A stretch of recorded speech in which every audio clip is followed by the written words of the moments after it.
Hello and welcome to Cultural Books. Today I am going to be reading the true story of the Three Little Pigs by A. Wolf, as told to John Sikza, and illustrated by Wayne Smith.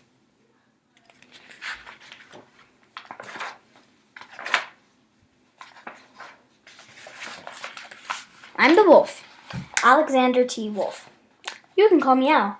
I don't know how this whole big bad wolf thing got started, but it's all wrong. Maybe it's because of our diet. Hey, it's not my fault. Wolves eat cute little animals like bunnies and sheep and pigs. That's just the way we are. Cheeseburgers were cute. Folks would probably think you were big and bad too.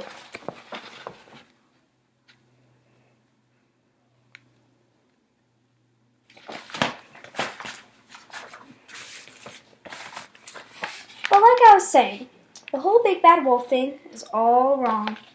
The real story is about a sneeze and a cup of sugar. This is the real story.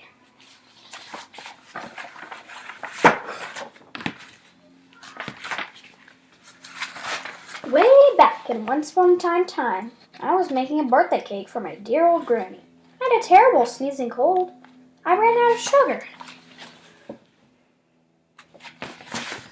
What's going to happen next? So I went down the street to ask my neighbor for a cup of sugar. Now this neighbor was a pig. He wasn't too bright either. He built his whole house out of straw. Can you believe it? I mean, who in his right mind would build a house of straw?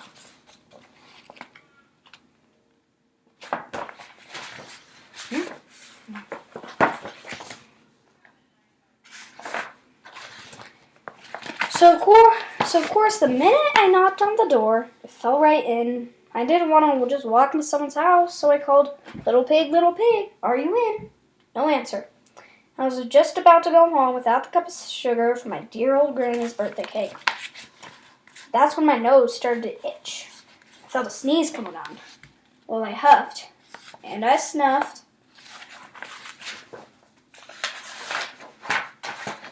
and I sneezed a great sneeze. And you know what? That whole darn straw house fell down. And right in the middle of the pile of straw was the first little pig, dead as a doornail. He'd been home the whole time. It seemed like a shame to leave a perfectly good ham dinner lying there in the straw, so I ate it up. Think of it as a big cheeseburger just lying there.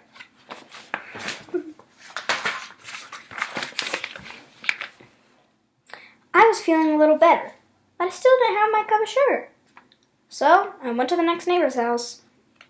This neighbor was the first little pig's brother. He was a little smarter, but not much. He had built his house out of sticks.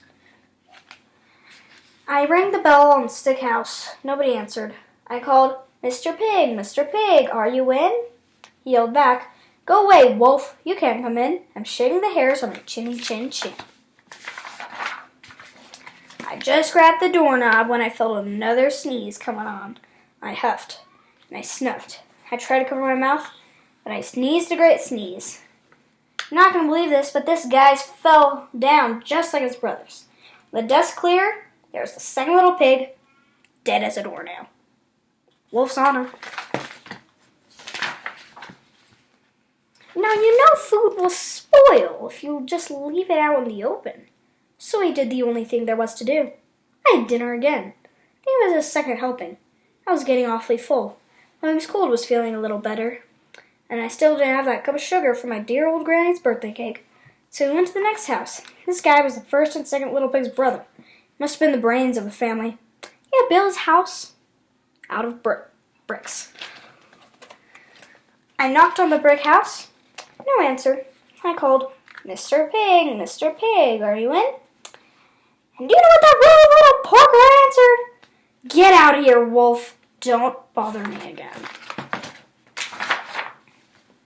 Talk about impolite. Probably had a whole sack full of sugar. He wouldn't even give one little cup for my dear, sweet old granny's birthday cake. What a pig! I was just about to go home and maybe make a nice birthday card instead of a cake. And I felt my cold coming on. I huffed, and I snuffed, and I sneezed once again. The third little pig yelled, "And your old granny can sit on a pin." Now, usually I'm a pretty calm fellow, but when somebody talks about my granny like that, I go a little crazy. When the cops drove up, of course I was trying to break down this pig's door. The whole time I was huffing and puffing and sneezing and making a real scene. The rest, as they say, is history. The news reporters found out about the 2 pigs I had for dinner. They figured a sick guy going to borrow a cup of sugar didn't sound very exciting. So they jazzed up the story with all that huff and puff and blow your house down. And they made me the big bad wolf. That's it. The real story. I was framed. But maybe you could loan me a cup of sugar. I hope you enjoyed that story, but for conversation, think about what could the wolf have done? Couldn't he just turned around and sneezed into his arm? Or he didn't have to just let it all out. Go to houses. What do you think? I hope you enjoyed this video. Bye.